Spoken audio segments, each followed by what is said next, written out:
ശരി, ഇനി നമ്മൾ മറ്റു വാർത്തകളിലേക്ക് വന്നാൽ മുന്നണിക്കകത്തെ LDF-നകത്തെ പൊട്ടലും ചീറ്റലും ഒക്കെ നമ്മൾ പറഞ്ഞു കഴിഞ്ഞു. എന്ന് വെച്ച് കോൺഗ്രസ് ക്യാമ്പിനകത്ത് അത്ര നല്ല കണ്ടീഷനാണോ എന്ന് വെച്ചാൽ അവിടെയല്ല, ഏത് കാലത്താണ് എല്ലാം അവിടെ ഭദ്രമായിട്ടുള്ളത്. ഇന്നലെ നേതാക്കളെ എല്ലാം ഡൽഹിയിലേക്ക് വിളിപ്പിച്ചിരുന്നു.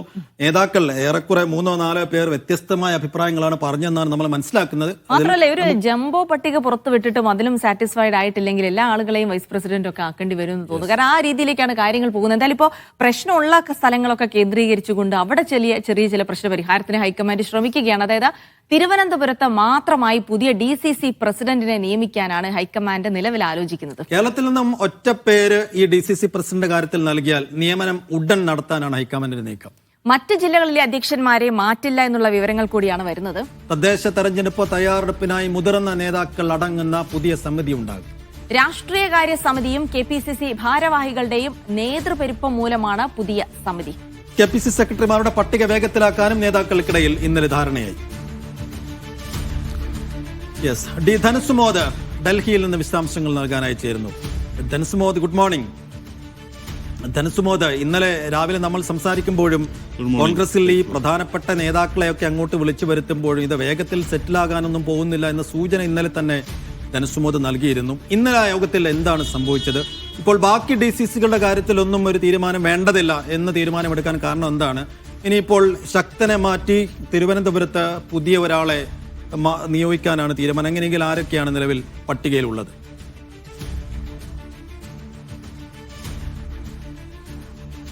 സൈഫു ജിൽസിദം ഇതിലെ ഒരു പ്രധാനമായി നമ്മൾ എടുത്ത് പറയേണ്ട ഒരു കാര്യം, DCC പ്രസിഡന്റുമാരെ മൊത്തത്തിൽ മാറ്റേണ്ട എന്നൊരു തീരുമാനമാണ് നേരത്തെ എടുത്തിരുന്നത്. പക്ഷേ അപ്പോൾ പോലും ഈ DCC പ്രസിഡന്റ് ആകും എന്ന് കരുതി നേതൃത്വം ഉറപ്പ് നൽകിയ ചില ആളുകളുണ്ട്. അവർ അതിനുള്ള ഒരു കുപ്പായം ധരിച്ചിരിക്കുകയായിരുന്നു.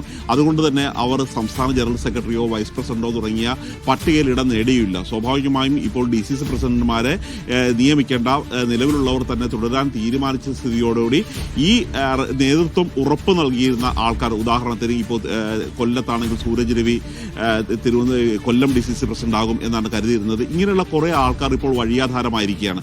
മാത്രമല്ല, പ്രതിപക്ഷ നേതാവ് VD സതീശൻ വളരെ കുറച്ച് പേരുകൾ മാത്രമാണ് അദ്ദേഹം നൽകിയിരുന്നത്. അതിൽ ഒന്നായിരുന്നു വണ്ടന്നൂർ സുരേഷ്. അദ്ദേഹം തിരുവനന്തപുരം DCC പ്രസിഡന്റായി അദ്ദേഹത്തെ നിയമിക്കുമെന്നാണ് കരുതിയിരുന്നത്. പക്ഷേ മൊത്തത്തിൽ വേണ്ട എന്നൊരു തീരുമാനം എടുത്തതോടുകൂടി ഈ ശക്തൻ നാടാർ തിരുവനന്തപുരം DCC പ്രസിഡന്റായി തുടരുകയാണ് ചെയ്യുന്നത്. കാര്യം അദ്ദേഹം വൈസ് പ്രസിഡന്റ് ആയിരുന്നു കഴിഞ്ഞ കമ്മിറ്റിയിൽ.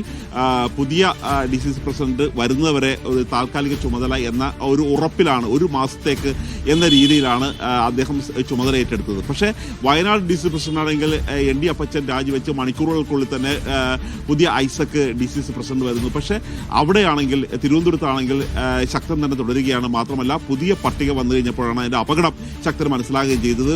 13 വൈസ് പ്രസിഡന്റുമാരിൽ ശക്തന്റെ പേരുണ്ടായിരുന്നില്ല. ഇതേ തുടർന്നാണ് ഇനി തദ്ദേശ സ്വയംഭരണ തെരഞ്ഞെടുപ്പ് വരുന്നു. അപ്പോൾ സ്വാഭാവികമായും ഓടി നടന്ന് ജില്ലയിലെ എല്ലാ മണ്ഡലങ്ങളിലും പ്രവർത്തിക്കേണ്ട ഒരു നേതാവ് തന്നെയാണ് ശക്തൻ. അതുകൊണ്ട് പക്ഷേ അദ്ദേഹത്തിന് നിയമസഭ കേന്ദ്രീകരിച്ച് പ്രവർത്തിക്കാൻ തന്നെയാണ്, മണ്ഡലം കേന്ദ്രീകരിച്ച് പ്രവർത്തിക്കാൻ തന്നെയാണ് താല്പര്യം. അതുകൊണ്ട് തന്നെയാണ് അദ്ദേഹത്തിന് ഈ ചുമതലയിൽ നിന്ന് ഒഴിവാക്കി തിരിച്ച് ഉപ അധ്യക്ഷൻ എന്ന പദവിയിലേക്ക് തന്നെ അദ്ദേഹത്തിന് കൊണ്ടുവരണം എന്ന് ആവശ്യപ്പെടുന്നത്. ഈ ഒരു സാഹചര്യത്തിലാണ് വീണ്ടും ഈ പേരുകൾ ഉയർന്നു കേൾക്കുന്നത്. ഏതായാലും VD സതീശൻ പറഞ്ഞ പേരിന് തന്നെയാണ് ഇപ്പോൾ മുൻതൂക്കമുള്ളത്. പക്ഷേ എങ്കിൽ പോലും പല അഭിപ്രായം കോൺഗ്രസ് ആണല്ലോ, തീർച്ചയായും പല അഭിപ്രായം ഉണ്ടാകും. അങ്ങനെയാണെങ്കിൽ ഒരു ഒറ്റ പേരിൽ നൽകിയാൽ പുതിയ DCC പ്രസിഡന്റിനെ നൽകാം എന്നുള്ളൊരു തീരുമാനം തന്നെയാണ് ആലോചിക്കുന്നത്. ഇതുകൂടാതെ KPCC സെക്രട്ടറിമാരുടെ പട്ടിക ഇനിയും പുറത്തു വരാനുണ്ട്. ഇതുകൂടാതെ ഏറ്റവും വലിയ ഒരു പ്രധാന പ്രശ്നം എന്ന് പറയുമ്പോൾ നമ്മളൊരു തമാശയായിട്ട് സാധാരണ പറയാറുണ്ട്, ഈ മാതാപിതാക്കളെ വെട്ടിക്കൊന്നതിന് ശേഷം ശിക്ഷ വിധിച്ചു കഴിഞ്ഞപ്പോൾ ആ പ്രതി പറയുകയാണ്, ഞാനൊരു അനാഥനാണ്, അതുകൊണ്ട് എന്നെ വെറുതെ വിടണമെന്ന്. അതുകൊണ്ട് ഇപ്പോൾ നേതൃപെരുപ്പം വലിയ കമ്മിറ്റികളാണ് കോൺഗ്രസിന്റെ ഏറ്റവും വലിയ പ്രശ്നം.